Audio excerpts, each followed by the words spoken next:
নমস্কার। দর্পণ কবিরের লেখা কবিতা বসন্ত নয়, অবহেলা। বসন্ত নয়, আমার দরজায় প্রথম কড়া নেড়েছিল অবহেলা। ভেবেছিলাম অনেকগুলো বর্ষা শেষে শরতের উষ্ণতা মিশে এলো বুঝি বসন্ত। দরজা খুলে দেখি আমাকে ভালোবেসে এসেছে অবহেলা। মধ্য দুপুরের তির্যক রোদের মতো অনেকটা নির্লজ্জভাবে আমাকে আলিঙ্গন করে নিয়েছিল অনাকাঙ্ক্ষিত অবহেলা। আমি চারপাশে তাকিয়ে দেখেছিলাম আমার দিনদশায় কারো করুণা বা আরতির পেখম ছড়িয়ে আছে কি না। ছিল না। বৃষ্টিহীন জনপদে খড়খড়ে রোদ যেমন দস্যুর মতো অদমনীয়, তেমনি অবহেলাও আমাকে আগলে রেখেছিল নির্মোহ, নিঃসংকোচিত। একবার অবহেলাকে পেছনে ফেলে ভোঁ দৌড় দিয়ে এগিয়ে গিয়েছিলাম। তখন দেখি আমার সামনে কলহাস্যে দাঁড়িয়েছে উপেক্ষা। উপেক্ষার সঙ্গেও একবার কানামাছি খেলে এগিয়ে গিয়েছিলাম তোমাদের কোলাহল মুখর আনন্দ সভায়। কি মিলেছিল ঠোঁট উল্টানো ভৎসনা আর অভিশপ্ত অনুরার মতো এক তাল অবজ্ঞা। তাও সয়ে গিয়েছিল একটা সময়। ধরেই নিয়েছিলাম আমার কোনো কালেই হবে না রাবেন্দ্রিক প্রেম। তোমাদের জয়গানে করতালিতে নত জানু হয়ে থেকেছিল আমার চাপা আক্ষেপ, লজ্জা। বুঝে গিয়েছিলাম জীবনানন্দময় স্বপ্ন আমাকে ছোঁবে না। জয়নুলের রং নিয়ে কল্পনার বেসাতি, হারানো দিনের গানের ঐন্দ্রালিক তন্ময়তা, বা ফুল পাখি নদীর কাব্যালাপে কারা মশগুল হলো এ নিয়ে কৌতূহল দেখাবার দুঃসাহস আমি দেখাইনি কখনো। এত কিছু নেই জেনেও নজরুলের মতো বিদ্রোহী হব এমন অমিত শক্তিও আমার ছিল না। মেনে নেওয়ার বিনয়টুকু ছাড়া আসলে আমার কিছুই ছিল না। শুধু ছিল অবহেলা, উপেক্ষা আর অবজ্ঞা।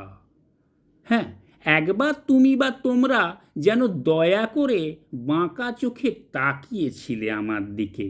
তাচ্ছিল্য নয়, একটু মায়াই যেন ছিল।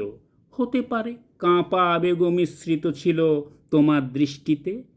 ওইটুকুই আমার যা পাওয়া। আমি ঝরে যাওয়া পাতা, তুমি আকস্মিক দমকা হাওয়া।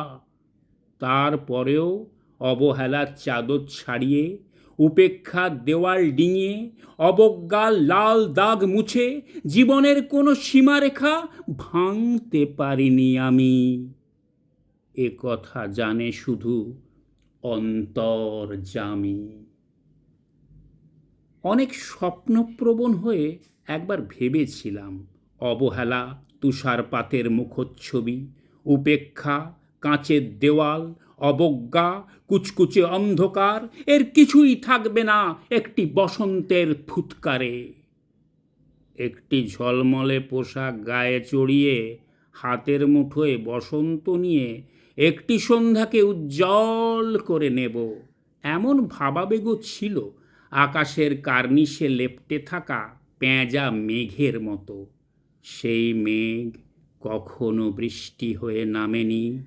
তোমার বা তোমাদের নাগরিক কোলাহল কখনো থামেনি। অর্ধেক জীবন ফেলে এসে দেখি অনেক কিছু বদলে গেছে। সে কি কোথায় হারালো কৈশোরের দিনলিপি, বিপন্ন করা অবহেলা, স্বপ্নকে অবদমনের স্বরলিপিতে আটকে ফেলা উপেক্ষা, আর তারুণ্যকে ম্রিয়মান করে রাখার অবজ্ঞা। ওরা আমাকে চোখ রাঙাতে পারে না ঠিক, তবে এখনো পোড় খাওয়া দিন বড্ড রঙিন। আমি আজও সমুদ্রের জলে হাত রেখে বলে দিতে পারি কোন ঢেউয়ে ভেসে বেড়াচ্ছে তোমাদের গোপন অশ্রুকণা। আকাশের পানে তাকিয়ে বুঝতে পারি কার দীর্ঘশ্বাসে ঝরে পড়ছে নক্ষত্র। এমনকি তুমি যে সম্রাজ্ঞীর বেশের আড়ালের মিহিন কষ্ট চেপে হয়েছ লাবণ্যময় পাষাণ পাথর, এটাও দেখতে পাই অন্তর্দৃষ্টি দিয়ে।